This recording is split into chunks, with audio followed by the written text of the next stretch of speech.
Você está se sentindo perdido, perdida? O que ser um bom menino, uma boa menina tem a ver com a escolha profissional, com a escolha vocacional, com o desenvolvimento de carreira? Bora tomar um café e bater um papo? Olá, eu sou Rodrigo César e você está no meu canal.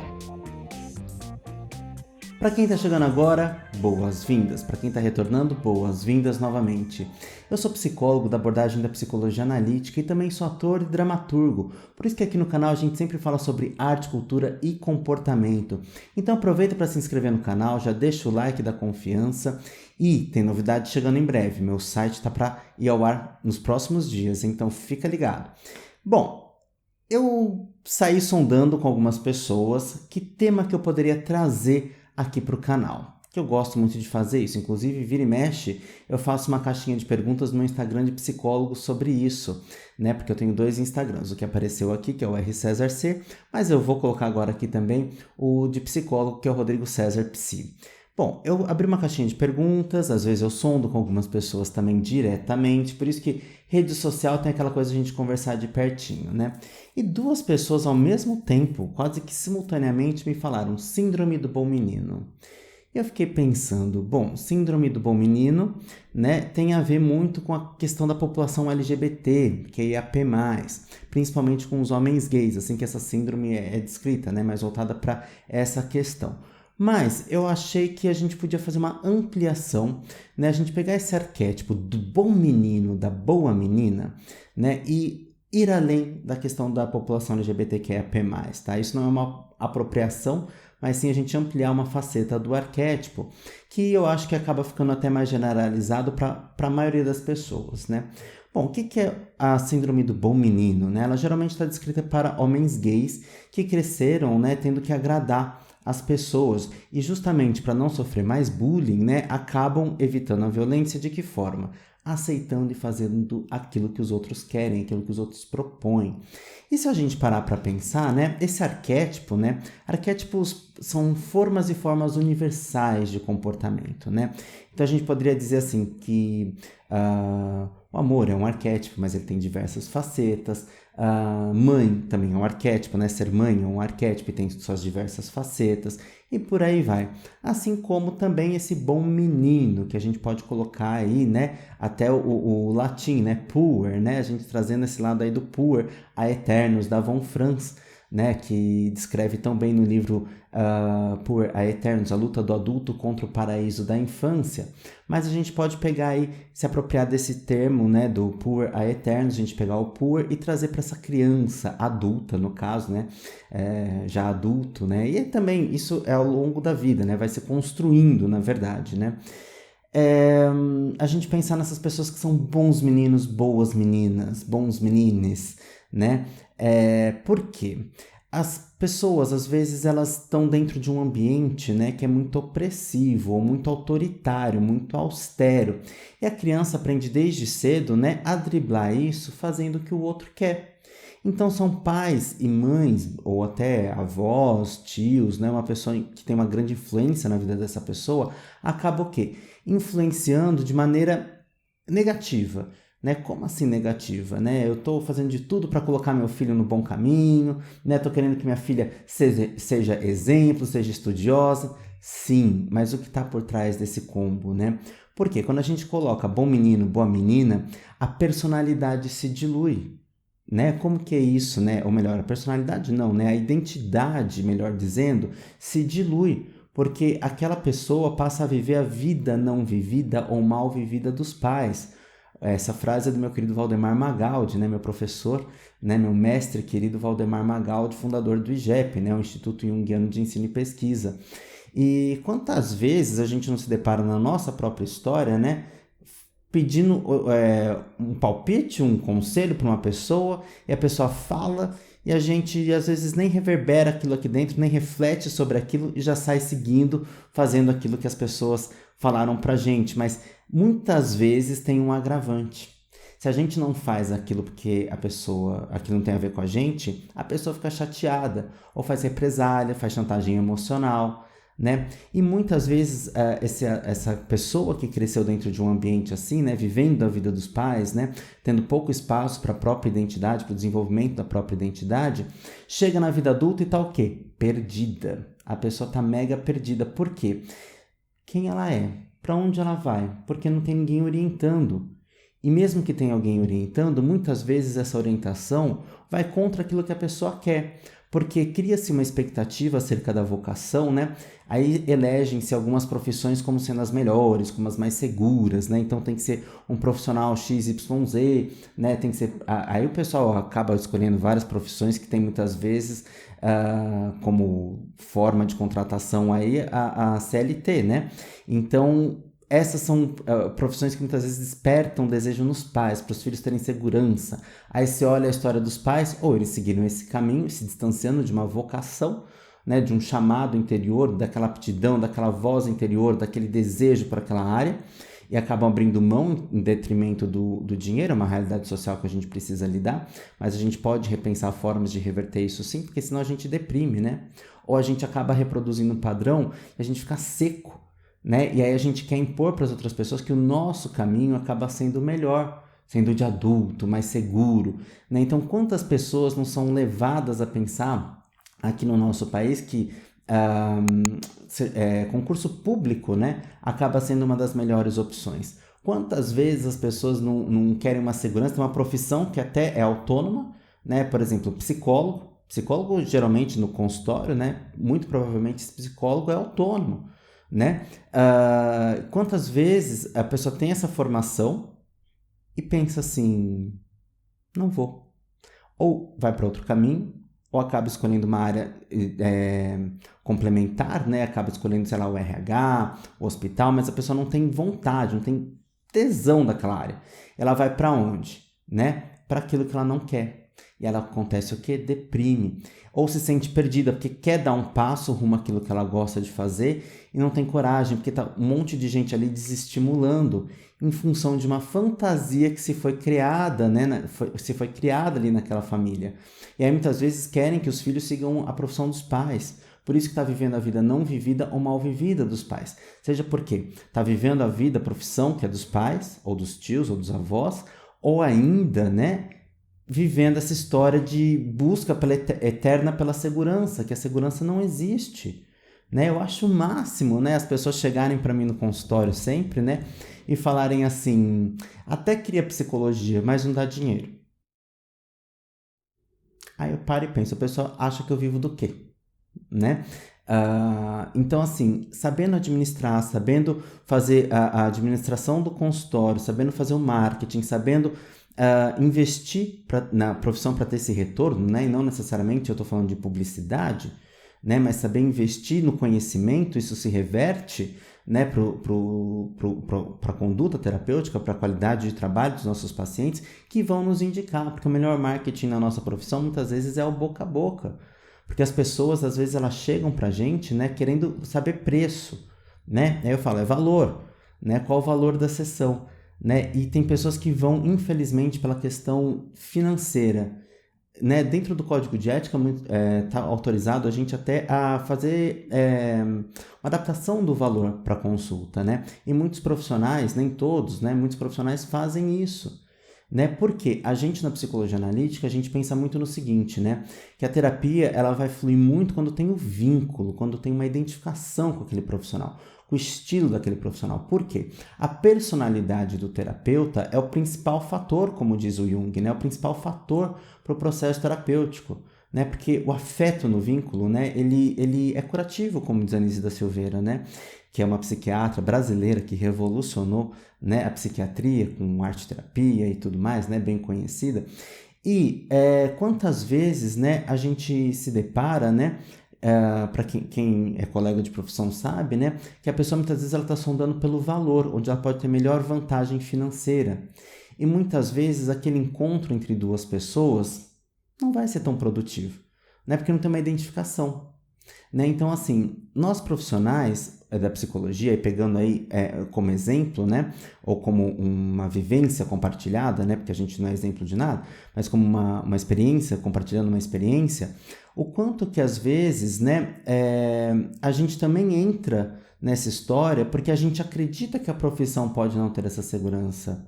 E de fato, né, é uma realidade. O consultório de psicologia ele é sazonal. Né? Tem época que tem muito paciente, tem época que tem menos paciente. Fim de ano, geralmente todo mundo vai viajar, não vem para terapia. E aí cada profissional lida de um jeito. Tem uns que cobram meio mês, tem uns que cobram mesmo assim, tem uns que não cobram. Então cada profissional trabalha de um jeito, né? Isso são formas de trabalho legítimas, né? Agora, o quanto que às vezes a gente como profissional, aí eu puxo aí os nossos colegas para refletir sobre o quanto que a gente pensa sobre o mercado, sobre a nossa própria história, o quanto que isso reflete na vida dos nossos pacientes. Porque toda profissão pode dar dinheiro. Claro, umas dão mais do que outras, a gente sabe disso, é uma realidade. Mas como que a gente pode também buscar esse outro lado, né, de empreender? Ah, Rodrigo, mas agora eu preciso ser empreendedor, fazer dancinha de TikTok? Não necessariamente, eu não estou falando disso. Né? Mas como que a gente pode empreender para buscar a nossa essência? Já parou para pensar? Vamos pensar nas profissões diversas. Quantas possibilidades tem de trabalho um psicólogo? Quais áreas? Tem desde a clínica para criança, clínica para adulto, aí tem profissional que vai para neuropsicologia, tem profissional que vai para testagem de trânsito, tem profissional que vai para psicodiagnóstico, para cirurgia bariátrica. Então a gente tem uma infinidade, né, de possibilidades de trabalho. E aí a gente não pensa nisso, porque a gente está pensando só no título da profissão, a gente está pensando nas possibilidades de desdobramento.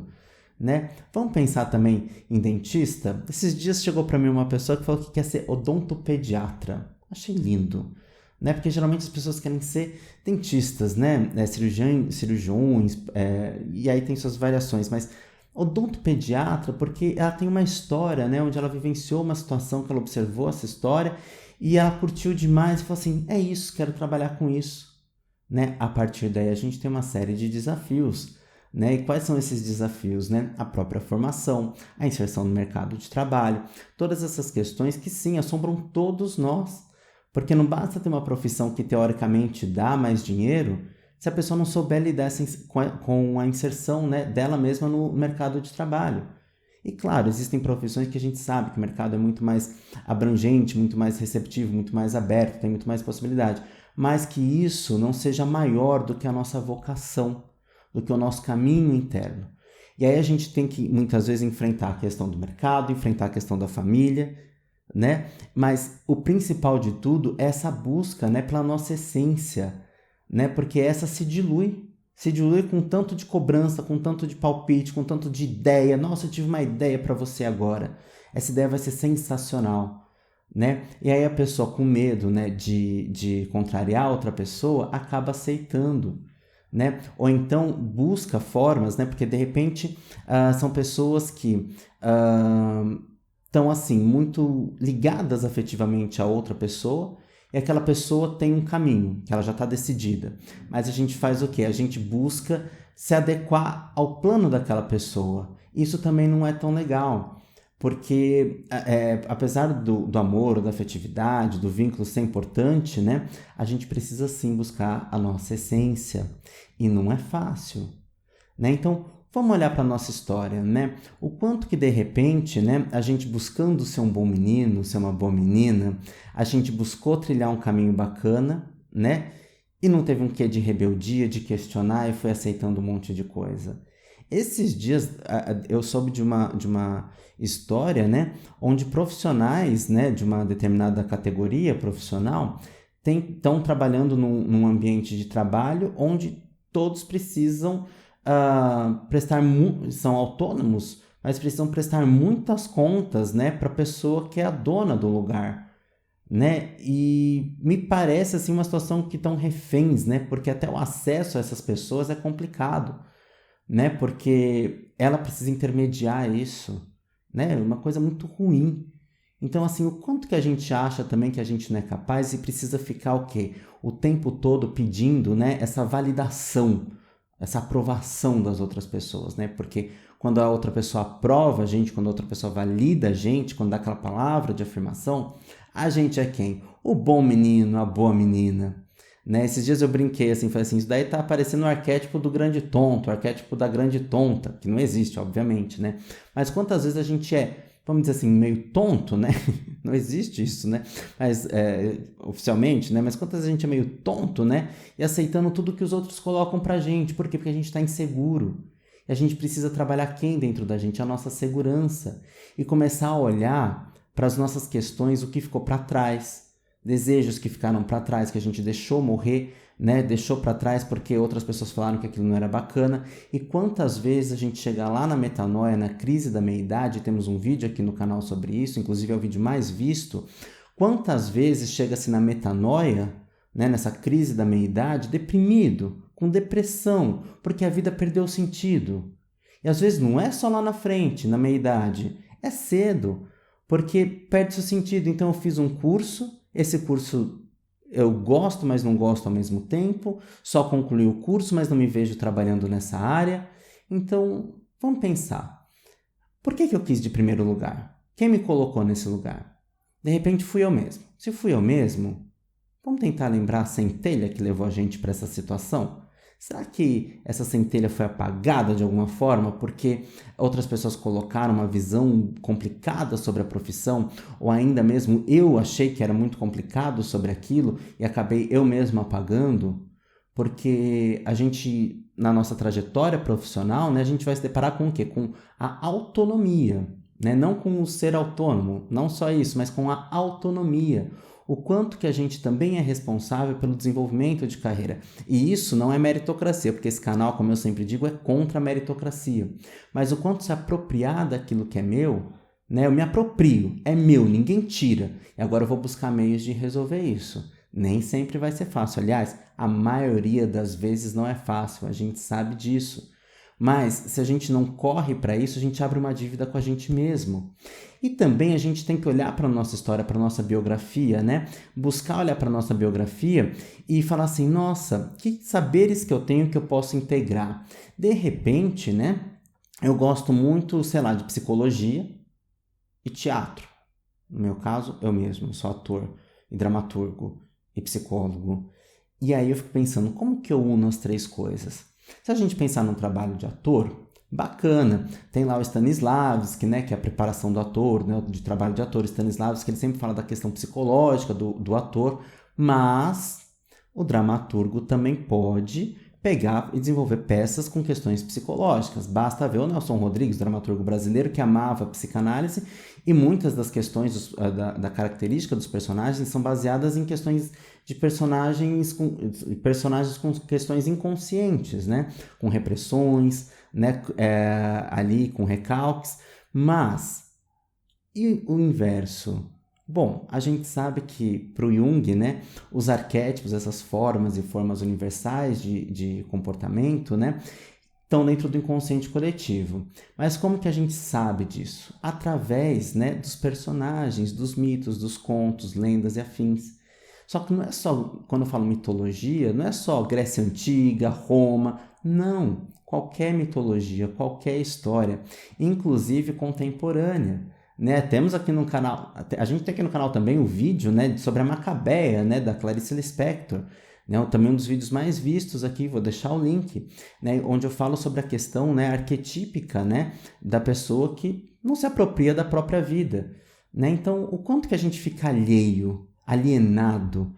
E quando a gente está alienado, né, não é só a pessoa que está lá babando na nuvem, muitas vezes é também, mas a gente está alheio da gente mesmo. E a gente precisa o quê? Resgatar. Só que aí você vem e me fala assim, mas Rodrigo, eu tô no chão, né? Eu tô no chão, eu não consigo, eu tô muito mal, tô muito para baixo. Eu ouvi hoje, curiosamente, eu estava fazendo academia, né? Estava no transporte e coloquei lá o show da Madonna, o Rebel Heart, a Rebel Heart Tour.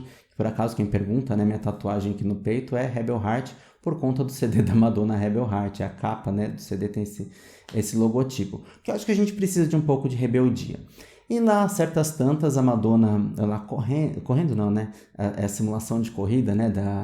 Do transporte, né? Do elíptico. E a certas tantas lá, a Madonna entre uma música e outra fala assim: se a gente tá no chão, que bom, porque a única coisa que pode acontecer é a gente ir para cima, né? Então, que bom que a gente tá no chão. E a gente vai levantar, e aí a gente dá essa olhada 360 e vê para onde a gente quer ir.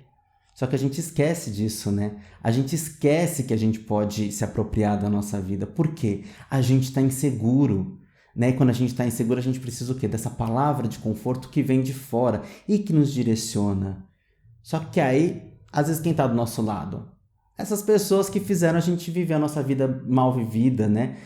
Ou ficar muito inseguro, ou ser um bom menino, boa menina, né? E quando a gente pega, olha para homens gays, muitas vezes, né? Voltando para a questão técnica, né?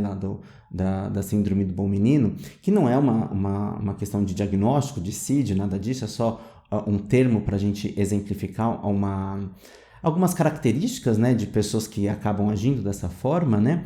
O quanto que essas pessoas precisam agradar, né? E aí a gente está vendo que isso também tem outros contextos que não só na população LGBT, né? Eu sou um homem gay e sei quantas coisas eu abri mão, né? E quantas coisas eu tive que me adaptar, né? Para não ser criticado, né? Desde, por exemplo, tatuagem, unha, brinco, piercing, né? O quanto que, assim, eu tive que me impor, né? E olha que eu tenho 44 anos hoje, estamos em 2023, tenho 44 anos. O quanto que eu tive que me colocar para bancar essas questões todas. Porque não é fácil, né? E antigamente, por exemplo, eu também lidava com uma outra questão, quando eu era muito mais obeso, né? Ainda tinha a questão da obesidade, né? Onde as pessoas acham que o seu talento, que a sua qualidade de trabalho tem a ver com o seu corpo. E a gente sabe que não é isso, né? Mas o quanto que a gente acaba se moldando, baixando cabeça, aguentando. Uma vez eu estava no curso de teatro, né? E estava no intervalo, tal, entre uma aula e outra. Aí eu entrei comendo uma maçã na sala, né? Eu tava com vontade de comer maçã e fruta é sempre muito bom para alimentação, obviamente, né? Aí uma pessoa me olhou e estranhou que eu tava comendo uma maçã. Eu falei assim, por que você tá me olhando com essa cara? Gordo não pode comer maçã? Tem que comer torresmo? Né? Então, o quanto que a gente sofre algumas violências, não só, por exemplo, o homem gay, né? É claro que sim, né? Eu tô pedindo licença para minha comunidade LGBT, né? Para utilizar essa expressão, já que é tão voltada, tão específica para a população LGBT, mas eu estou emprestando um pouco esse termo para a gente ampliar para outras questões, porque sim, a gente precisa olhar para isso, né? A gente precisa criar coragem e assumir aquilo que a gente quer, e aí começar a planejar a nossa virada de mesa, né? Porque não adianta a gente jogar tudo para cima e sair correndo, porque é imprudente, a gente não pode se prejudicar, inclusive financeiramente, mas a gente pode sim traçar o nosso caminho da melhor forma, desde que aquilo faça sentido, né? Se as pessoas perguntam assim, qual o sentido existencial na psicologia analítica? O sentido existencial é o que eu dou para minha vida, né? Porque o sentido existencial só vai fazer sentido para mim. Então, diz respeito à minha existência, o meu mito do significado, a minha história, a minha individuação, o meu tornar-se indivíduo, né? Então, a gente precisa olhar para isso e ter sim essa rebeldia, essa ousadia de ir atrás daquilo que a gente quer. Não é fácil, porque às vezes a gente está bem desenergizado, a gente está bem cansado, né? A gente vem de longe, muitas vezes, metaforicamente falando, né? E a gente não sabe muito bem o que a gente vai ter que mudar, porque a gente não consegue enxergar quais fatores que a gente precisa mudar. E aí eu quero falar com você no próximo instante. Mas antes, deixa seu like, curte aqui o vídeo, é muito importante pra gente, se inscreve. Eu quero saber de você desde já, o que você está achando do vídeo. Um outro fator importante, muitas vezes, é a questão da culpa, né? As pessoas sentem muita culpa por não corresponder à expectativa dos outros. Mas se a expectativa é do outro, por que eu tenho que corresponder a essa expectativa, né? Porque a gente recebe um monte de projeção através dessas expectativas. E essas expectativas não fazem sentido algum, né? Porque quando alguém espera algo de alguém, a gente está querendo prender essa outra pessoa. A gente está querendo ter poder sobre aquela pessoa. E não, a gente tira o livre-arbítrio. E não, a gente não vai aceitar isso, né? Então, essa culpa, né, por não ser aquilo que o outro queria. Ah, mas eu juntei dinheiro para você fazer tal coisa, juntei uma poupança para você estudar tal coisa, porque quando você era criança você falava que queria aquilo, mas gente, era uma criança, as coisas mudam, né? E às vezes a gente queria alguma coisa e vem uma tesourona e corta, né? Porque fala assim, você não gosta de ler, você não vai ser um bom advogado, né? E aí a pessoa leva para a vida aquilo e não vai ser um advogado, sendo que dentro dela o coração palpitava, né? Pulsava para ser advogado, né? Então, assim, o quanto que a gente abre mão em função das expectativas dos outros e a gente se sente culpado, porque é como se a gente não estivesse amando de volta, como se a gente estivesse desperdiçando, né, a energia, o dinheiro, o tempo, o afeto da outra pessoa, né? Parece que a gente é mal agradecido, ingrato, né? Porque a pessoa preparou tudo aquilo pra gente. Bacana, mas vamos ser flexível, né? Todo mundo tem que ser flexível, né? E aí a pessoa muitas vezes sente vergonha também de dizer aquilo que ela quer. Porque muitas vezes, né, vamos pegar a carreira artística, né? Isso daí dentro da minha área de ator é muito comum, né? A pessoa quer trabalhar com arte, mas sente vergonha de falar para as outras pessoas. Porque eu estou pegando essa profissão artística, né, como os ofícios artísticos, como exemplo aqui na nossa conversa, porque muitas vezes, né, as pessoas pensam assim, se você não nasceu com esse talento, com esse dom, né, você não vai ser, né, mas esquece-se que o quê? Habilidades podem se desenvolver, né, várias habilidades, né, do ofício artístico, né, seja ator, cantor, afins, se desenvolvem, né? Por exemplo, dramaturgo. Todo mundo adora escrever e tudo mais, né? Os cursos de dramaturgia não passam muito, por exemplo, pela questão gramatical, mas porque dramaturgia, né, como é peça de teatro, né, ela está muito próxima da linguagem falada e muitas vezes já é o registro da cena, do que foi dito na cena. O dramaturgo também pode estar observando os atores ali improvisando e ter o registro dessa cena. Também está nesse sentido. Mas a linguagem dramatúrgica ela é muito próxima da linguagem falada. E tem os taus, né, muitas vezes, né, os tempos, tá, porque tem que ficar fluido, tem que ficar real, né, tem que ficar convincente, não aquele texto impostado, né. A diferença, por exemplo, para vocês que não são da área entender, pega uma poesia e uma pessoa quando declama poesia, ela declama tal e qual, e aqui fica aquela cadência, né, fica aquela coisa mais engessadinha, bacana, é bonito. Mas na cena, quando você olha uma cena, você fala assim, nossa, que cena! É porque teve todo um trabalho de direção, mas principalmente de ator ali, né? Às vezes na adaptação do texto para caber na boca, mas muitas vezes o dramaturgo já pensou nisso antes, né? Pega os textos do Plínio Marcos, né, dramaturgo brasileiro, tá muito nesse local. E é interessantíssimo, cabe na boca do ator, como a gente diz, né? Mas aí a pessoa não nasceu com este dom, né, desde berço, desde criança, não cresceu brilhando dessa forma, aí a família até desacredita. E a pessoa também se desacredita, porque a autoestima, né, o valor que a gente dá para a gente mesmo tem o nome de autoestima. Esse valor ele é diretamente influenciado por como as pessoas também nos valorizam. Né? Então, assim, a gente muitas vezes tem esse referencial externo, é óbvio. E voltando para a pergunta do começo do vídeo, né? Quando a gente se sente perdido, a gente busca o quê? Muitas vezes um referencial externo. Bacana. Né? Se eu estou na rua, preciso saber pela placa, né? Onde é que eu estou, pelo GPS, onde é que eu estou. Só que, se a gente está no processo existencial, claro, o de fora também acaba inspirando aqui dentro. Né? Por isso que eu falo, leiam biografias, né? Vejam entrevistas com pessoas falando sobre como foi. Né? Aqui no canal a gente tem uma série de lives que são as conversas vocacionais, né? Que eu fiz lá no Instagram, mas que essas lives também vieram para cá porque eu trouxe profissionais contando a trajetória deles, né? Quando eles tiveram que olhar para essa bússola interna, né? E se localizar e que muitas coisas foram deixadas para trás. Então eu trago histórias ali de pessoas que não tiveram caminhos tão retos do começo ao fim da formação, né? Talvez a Luana, que é terapeuta ocupacional, mas ela conta pra gente também as questões das dificuldades, né? De morar numa cidade, estudar em outra, ter que fazer essa mudança, como que é seu sustento e tudo mais. Mas a Andrea Crispim, né? Ela traz pra gente na live dela que ela queria ser psicóloga desde cedo.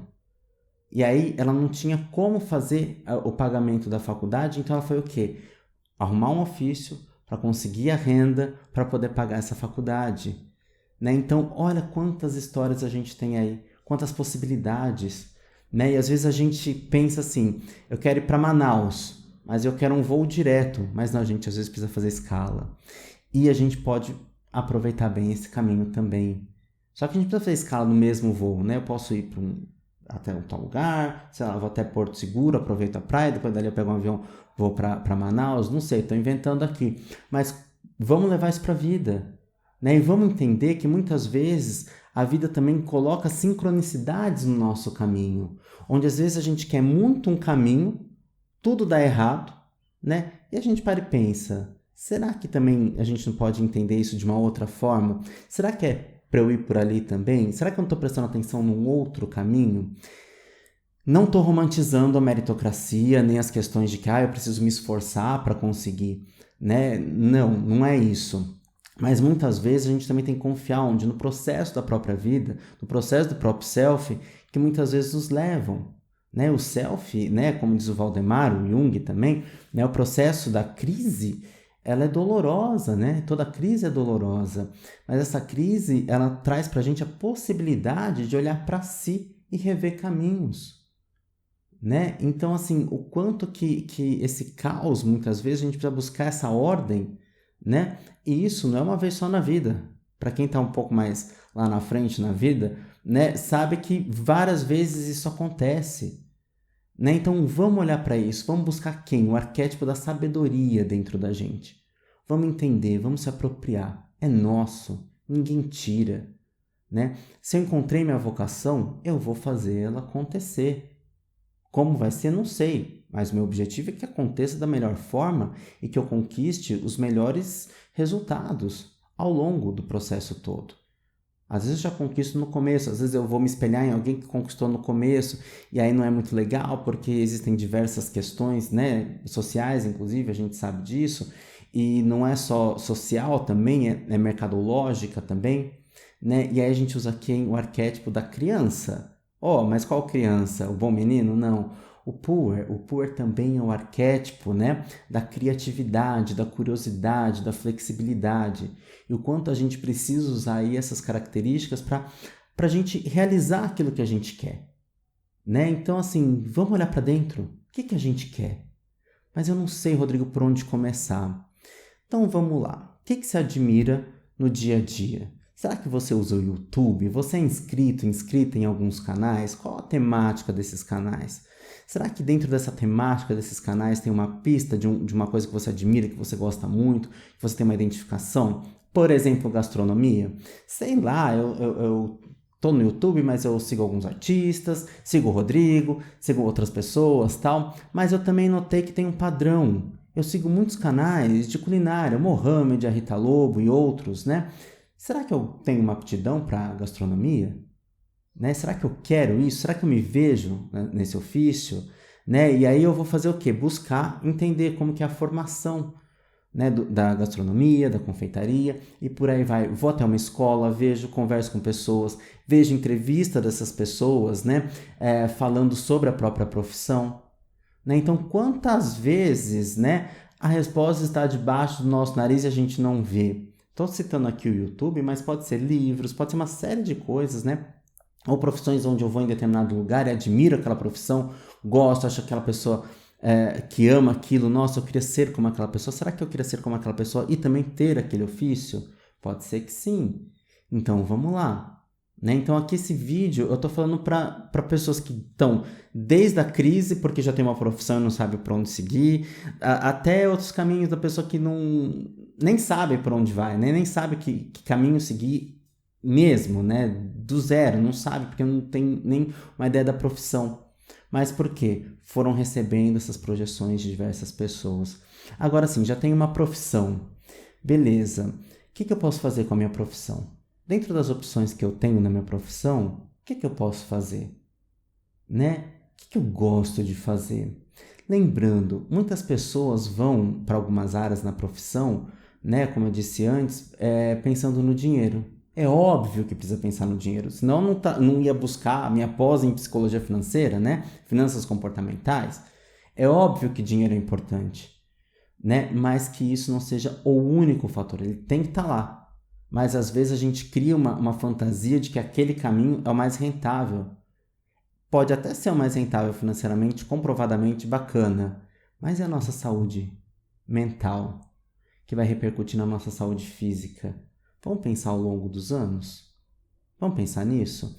Então, permita-se, né? Tem um pouco de rebel heart, um pouco de rebeldia, né? Leva para o seu dia a dia essa rebeldia, essa contestação, né? Não precisa ser violento, agressivo, mal educado, nada disso, mas procure esse encontro consigo. Não tem outro caminho. Quer dizer, até tem, mas o sofrimento com certeza eu acho que vai ser maior. Uma opinião minha. Você concorda comigo? Deixa aqui embaixo nos comentários. O que você achou do vídeo? Me conta, quero saber como é que está sendo para você esse processo todo, né? Vamos nos permitir, como diria o Lulu Santos, né? E vamos para frente, né? Vamos cair? Vamos. Como diz a Madoninha, tá no chão? Levanta. Do chão não passa, né? Levanta. Como diria Cissa Guimarães, quem é da época do video show, né? Era Cissa Guimarães ou Miguel Falabella? Um dos dois dizia assim, levanta, sacode a poeira e vamos em frente. Não lembro mais o que era, mas eu lembro do levanta e sacode a poeira. Então bora levantar e sacudir a poeira e vamos buscar essa força dentro da gente. Eu sei que às vezes é difícil a gente encontrar essa força dentro da gente, mas lembra que o Jung falou que temos no nosso inconsciente coletivo todos os arquétipos? Todos os comportamentos? Então essa força está ali dentro também. A gente precisa reconhecer. Muitas vezes esse reconhecimento vem o quê? Olhando para alguém, se inspirando nessa pessoa, né? Mas eu peço encarecidamente aqui para você agora, neste momento, não se ativa arquétipo. Como assim? Você acabou de falar para estimular esse arquétipo? Sim, mas as pessoas muitas vezes confundem arquétipo com imagem arquetípica. Temos uma live sobre isso. Cleópatra não é arquétipo, tá? Cleópatra era um ser humana, uma ser humaninha, né? Rainha, gata do Nilo, como diz o Matando Mateus Agrito, a nariguda, né? É o arquétipo da nariguda.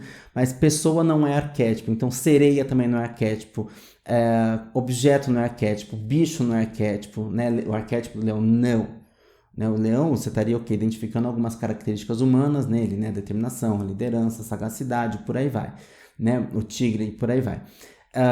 Mas isso não é arquétipo nem imagem arquetípica, porque imagem arquetípica são personagens de contos e mitos e lendas e afins, e que vão dizer respeito a um padrão de comportamento. Se a gente falar de amor, quantos personagens amam e quantas formas de amor existem? Várias.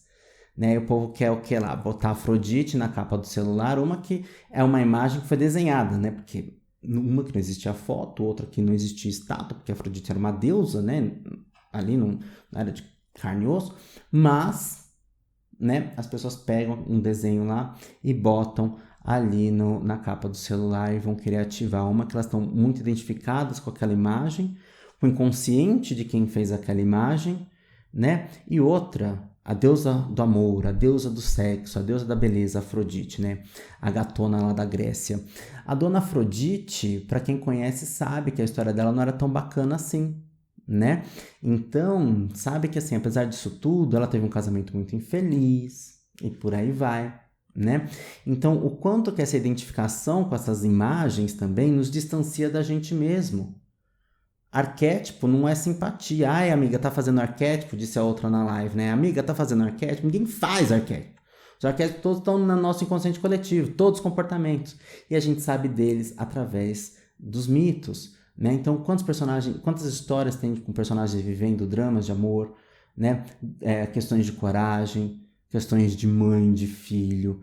Enfim, são várias possibilidades, né? Toda forma de comportamento, né? Todo padrão arquetípico, né? Então, assim, o grande tchan é a gente entender o nosso mito do significado, da nossa história, quem a gente é na fila do pão. E a gente vai buscar isso. Fácil não é, mas te garanto. Tão gostoso também não é muitas vezes, mas a satisfação depois ela é grande. Isso eu garanto. Né? Porque o buscar, muitas vezes a gente se depara com dificuldades e tudo mais, e tem isso também, né, que eu esqueci de falar, né, as dificuldades que a gente encontra no meio do caminho, e a gente não tolera a frustração e a gente quer abandonar tudo aquilo.